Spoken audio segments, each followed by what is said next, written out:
మంచిర్యాల జిల్లాలో బెల్లంపల్లి చౌరస్తా వద్ద బీఆర్ఎస్ నాయకులకు వ్యతిరేకంగా ట్రాన్స్జెండర్లు నిరసన వ్యక్తం చేశారు. అసెంబ్లీలో తమ గురించి బీఆర్ఎస్ నేతలు చేసిన వ్యాఖ్యలను తీవ్రంగా ఖండిస్తున్నామని ట్రాన్స్జెండర్లు తెలిపారు. తమపై చేసిన వ్యాఖ్యలు వెనక్కి తీసుకుని బహిరంగంగా క్షమాపణ చెప్పాల్సిందిగా డిమాండ్ చేశారు. లేకుంటే రాష్ట్ర వ్యాప్తంగా ఆందోళన చేస్తామని ట్రాన్స్జెండర్లు హెచ్చరించారు.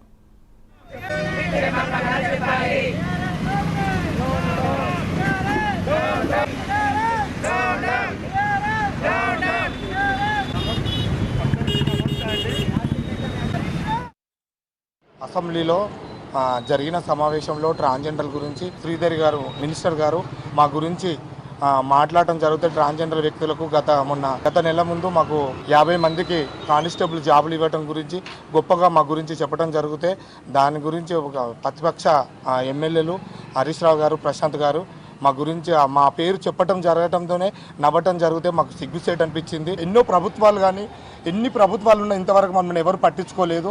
ఇప్పుడున్న ప్రభుత్వం సీఎం గారు మమ్మల్ని గతంలో గుర్తించి మమ్మల్ని సమాజంలో గుర్తించి ప్రతి విషయంలో కూడా ఉద్యోగ అవకాశాలు గవర్నమెంట్ పథకాలు మహిళలతో సమానం కూడా మాకు కూడా బస్సులో కూడా ఫ్రీ బస్సు కూడా చేయటం జరిగింది. అలాంటి విషయాలలో కూడా మాకు అన్నిటికీ సహకరిస్తే ఈ ఎమ్మెల్యేలు రాజకీయ నాయకులు పెద్దవాళ్ళు మా మీద సానుభూతి చూపెట్టేది పోయి మా గురించి మాట్లాడితే అసహ్యంగా అసెంబ్లీలో మాట్లాడితే మాకు చాలా సిగ్గుసేట్ అనిపించింది.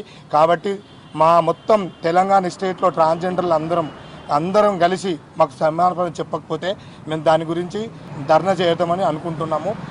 మొత్తం తెలంగాణ స్టేట్లో ట్రాన్స్జెండర్లు అందరం కూడా క్షమాపణ చెప్పకపోతే దీని గురించి చారిత్రక చర్య తీసుకోవడం చేస్తామని అనుకుంటున్నాం అందరము.